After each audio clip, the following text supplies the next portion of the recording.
As I've said in my review of Batman and Harley Quinn, I love Batman. He's the only DC superhero I've taken a true interest in because he's the poster boy for heroes without superpowers, proving a hero doesn't need laser eyes, Amazonian strength, or an alien ring to be a hero. Sure, Batman has a vast fortune, decades of training, and a brain almost equal to Sherlock Holmes, but that's besides the point. He's a relatable character with an awesome roster of villains who act like twisted reflections of his shattered psyche. Meanwhile, on the other side of the spectrum, I'm also a fan of anime. While I'm not as obsessed as the hardcore otakus, at least not as much as I used to be, I will occasionally partake in viewing a new anime every now and then, such as Yuri on Ice, or more recently, The Restaurant from Another World. I enjoy anime because it's like Cartoon Plus, where the characters and environments almost look like what you would find in the real world until something either fantastic or twisted happens. What do these two have in common? Well, nothing really, until you become bold enough to combine the two. You may laugh, but that is exactly what happened with 2018's bluntly titled movie, Batman Ninja. An ambitious project announced in 2017, Batman Ninja was the odd result of having the producer of JoJo's Bizarre Adventure and the writer for Gurren Lagann and Kill la Kill make an anime featuring the comic character created by Bob Kane. When trailers first started popping up, people looked at it with a sense of confusion, myself included. However, I wanted to see what kind of movie this could be, regardless of its quality. I mean, it can't be as bad as Batman and Harley Quinn, right? Right? Well, let's grab our katanas and find out. Be aware, spoilers ahead. We begin with a slow zoom on Arkham Asylum. In the English dub, Catwoman, voiced by Grey Griffin from the Arkham game series, essentially tells us that curiosity almost killed the cat. Boo! This is because Gorilla Grodd, a villain originally meant for the Flash, has created a machine to use on the Arkham inmates who are under his mind control. The film wastes no time in moving the plot along and sends the entirety of Arkham Asylum and everyone within the building's proximity into a portal. Batman then pops into the middle of an old Japanese town very much like the Terminator, only without the nudity. He's immediately besieged by a bunch of samurai who totally aren't being controlled by the Joker at all. Who's your master? Gee, I don't know, maybe it's the Riddler. Who do you think it is, Bruce? That's Roger Craig Smith voicing Batman, by the way, the very same voice actor from Batman Arkham Origins, thankfully playing a less selfish version of the character. His voice is somewhat hit and miss, but I'm actually glad he's gotten another chance as Batman regardless. Anyway, the Dark Knight flees the samurai to get the lay of the land and discover that all of his technology is out of order due to none of it existing in the first place. He's appeared to have traveled back in time to a version of Feudal Japan where the Industrial Revolution has started early, as is evident by the state of a nearby castle. Batman goes to infiltrate the castle and discovers that, surprise surprise, the Joker was the one who sent the samurai. That's right, Bats. It is I. Damn you! Yep, this is our version of the Joker for the film, voiced by Tony Hale, who has played the role of Jerome Squalor from Netflix's A Series of Unfortunate Events. Again, his voice is hit and miss, as his voice tends to fluctuate from tolerable to annoyingly high-pitched. Oh, I never really wanted to be a lord. It wasn't what you would call an aspiration. But when life throws you time travel, sometimes you gotta make travel aid. Boo!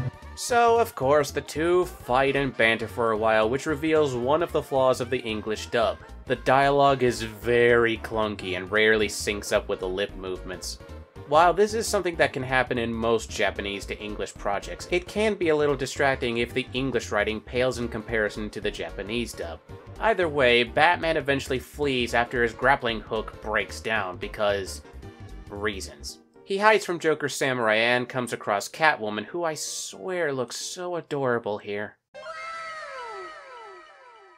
She explains that Gorilla Grodd, Joker, and the rest of the baddies, as well as Batman's sidekicks, arrived in Japan 2 years before Batman did, due to him being the farthest away from the black hole thingy. During those 2 years, the Penguin, Poison Ivy, Deathstroke, Two-Face, and Joker have all become Japanese lords, and are all fighting one another to become the shogun ruler of the nation without so much as a care about the natural timeline. After a cool scene showcasing this, Catwoman makes a deal that she will help Batman so long as he can find a way to get her and everyone else back home. The next day, she and Batman walk through Japan in their disguises. This missionary look is not bad. There were quite a lot of Christian missionaries that came to Japan during this era. This way you won't look too suspicious as a Westerner. The, bat tonsure is a nice touch. Seriously, Bruce, come on! Whatever. Bruce and Selina see that Joker's brought the Industrial Revolution to Japan way ahead of schedule, and decide that they need to mount a full-scale assault on his castle. The only thing they lack, though, is weapons. Thankfully, Selina has a surprise for Bruce. Is this black tea? Hard to come by in this neck of the woods. Hope you find it to your liking. Alfred. It was Miss Selina's idea. I do apologize. Yes, Alfred was there when Grodd activated his machine, so the butler is here too. And, in an even bigger stroke of luck, he's somehow been able to maintain the Batmobile and keep it in peak condition. In feudal Japan. Okay. But the reunion is cut short as Joker Samurai have found Batman. No, how did they know where he was? He hid himself so well! So Batman immediately rams his Batmobile into the city, no doubt scaring the hell out of its primitive citizens. He's nothing without his stupid Batmobile. Looks like Joker played Batman Arkham Knight too. The next few minutes are dedicated to a game of what you gonna do now between Batman and Joker, with Joker playing his ace right off the bat. His transforming castle. Yes, transforming castle. And the weirdness doesn't end there, as after the Batmobile turns into the Batwing and Batcycle, Batman is greeted by a sumo wrestler version of Bane. Yes, those were words. And things get even weirder when the Batcycle turns into an exosuit made to match Bane's strength, though it doesn't last long after being crushed by Joker's castle. I have no regrets. You know, I think that's what everyone involved with this project said after they wrapped up. Batman appears to be cornered, but he's of course saved by... What? Ninja Batman! Yeah, Ninja Batman. After being rescued, Batman is informed by Nightwing and Red Robin that they have gotten help from a society of shinobi who were told some half-baked prophecy of a guy in a bat costume coming to save Japan from being destroyed. Okay then. Short, sweet, and to the point, this prophecy. After going to the Bat Clan's entirely bat-themed domain, Batman receives a message from the obligatory cute animal sidekick, a monkey called Mokichi, that Gorilla Grodd wants to meet with Batman. And where else would Grodd be but at the Jigokudani Hot Springs, where the macaque monkeys like to hang out. You might as well enjoy the waters too. No, I'm good right here. I never would have taken you for the shy type, but then again you are always hiding. Ugh, not the obligatory onsen episode people were looking for, I'm sure. So basically Grodd and Batman form an alliance in order to get Grodd's machine working again in order to travel through time and space. And the reason why Grodd made the machine in the first place? Because I could. Can't argue with that. The plan goes off swimmingly for a while as Grodd and the Bat Clan attack the Joker on a boat. Get over here! Fatality. But of course, no sooner is the Joker defeated than Grodd betrays everyone with his mind control. Now, you will submit to my control. BatClan, destroy them all. We cannot be shaken by your evil thoughts. We have mastery over our bodies and our minds. Basically, they win because ninja. Okay, moving on. But that doesn't make any sense. Nope, ninja. Your argument isn't valid. But Grodd's a super intelligent gorilla from the future with advanced technology. Ninja. But surely these guys have never encountered mind control before. Ninja. But I said ninja! It doesn't matter anyway because Grodd has another trick up his sleeve. Or lack thereof. While Two-Face shoots at the ship, Catwoman snatches the piece of Grodd's machine Joker held and double-crosses Batman. Things don't get any easier for Team Bats as Joker decides to invent the way of the kamikaze. Joker, no!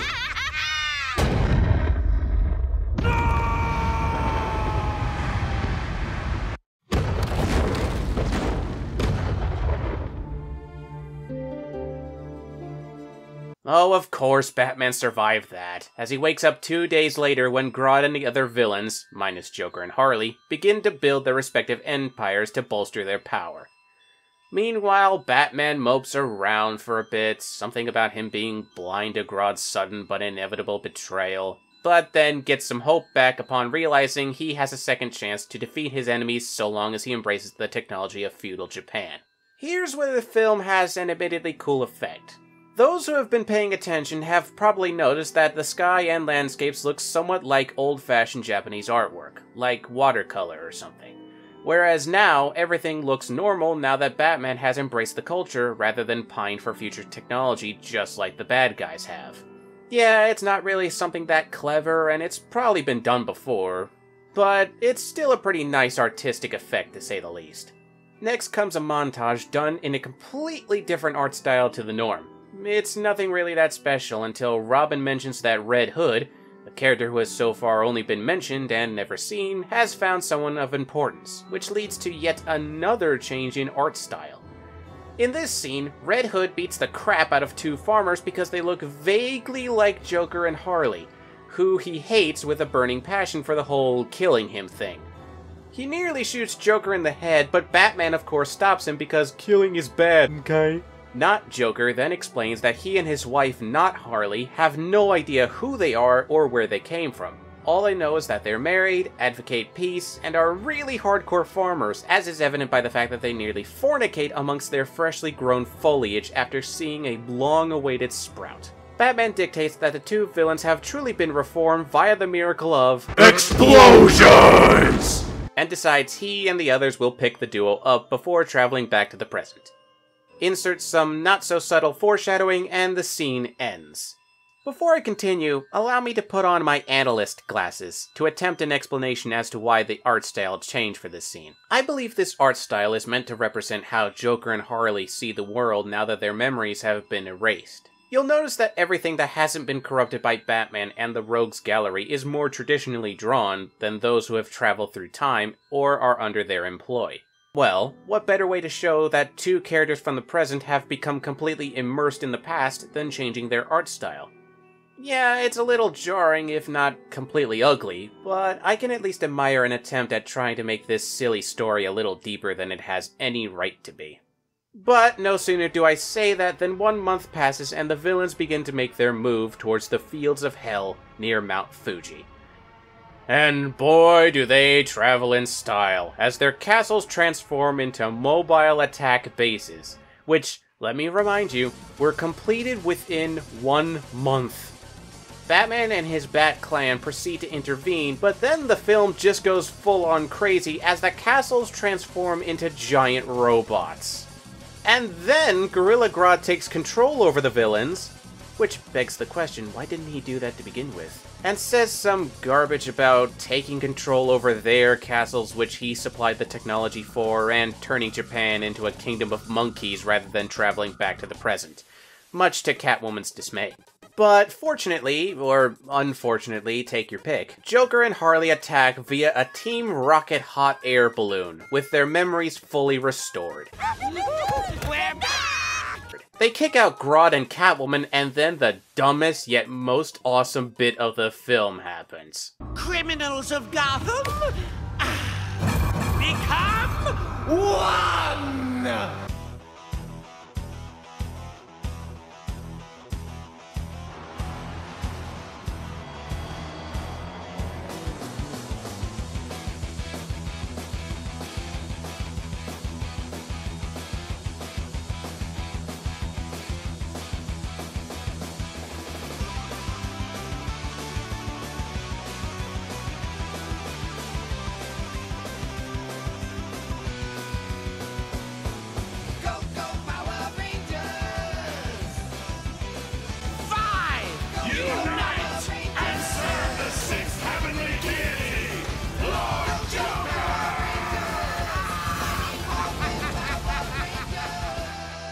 Yep, things just got Super Sentai up in this heap, as the castles combined to form a giant robot, packed to the brim with primitive firepower.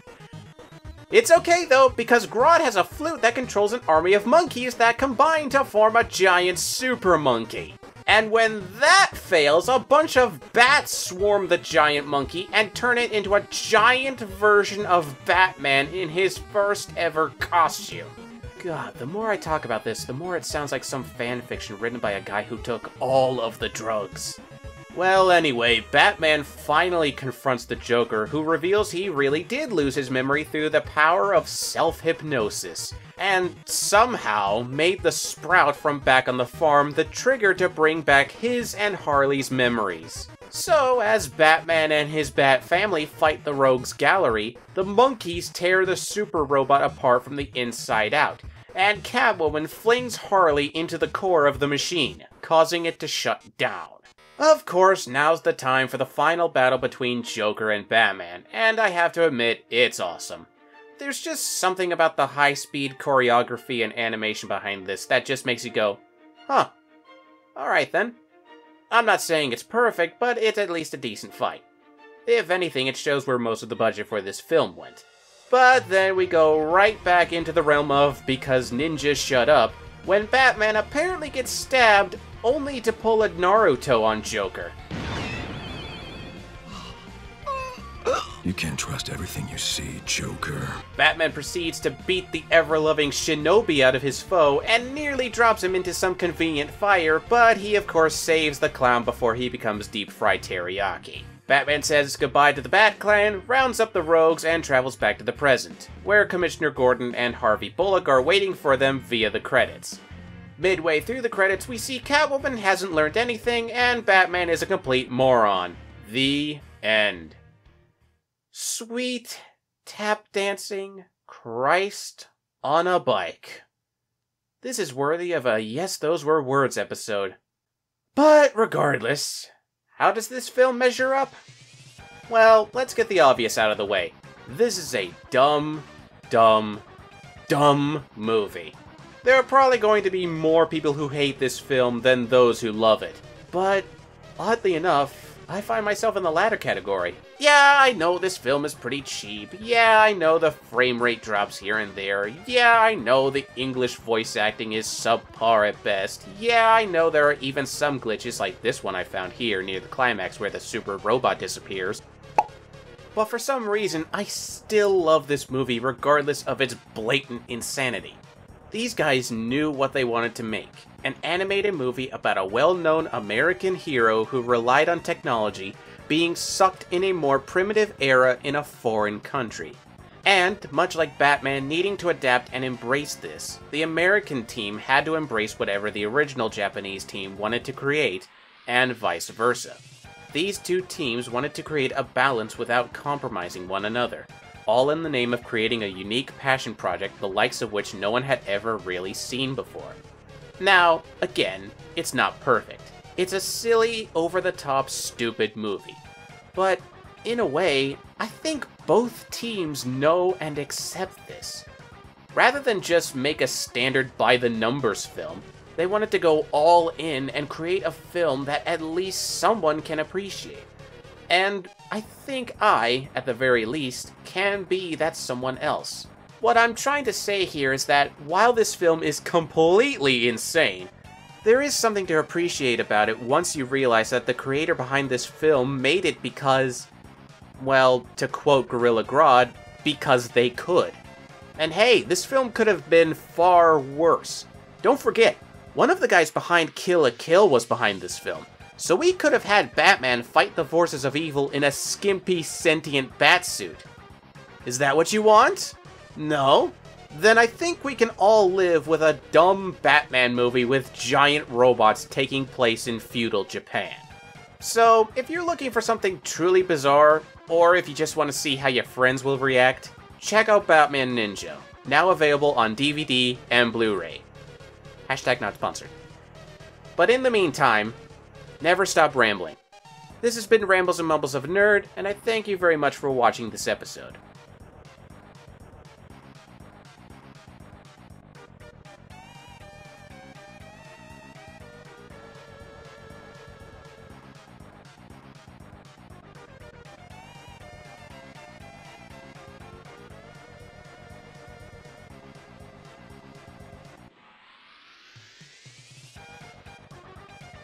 After going to the Bat Clan's entirely bat-themed domain, Batman receives a monkey from the Batman receives a monkey. Here, Batman, have a monkey. That's going into the bloopers.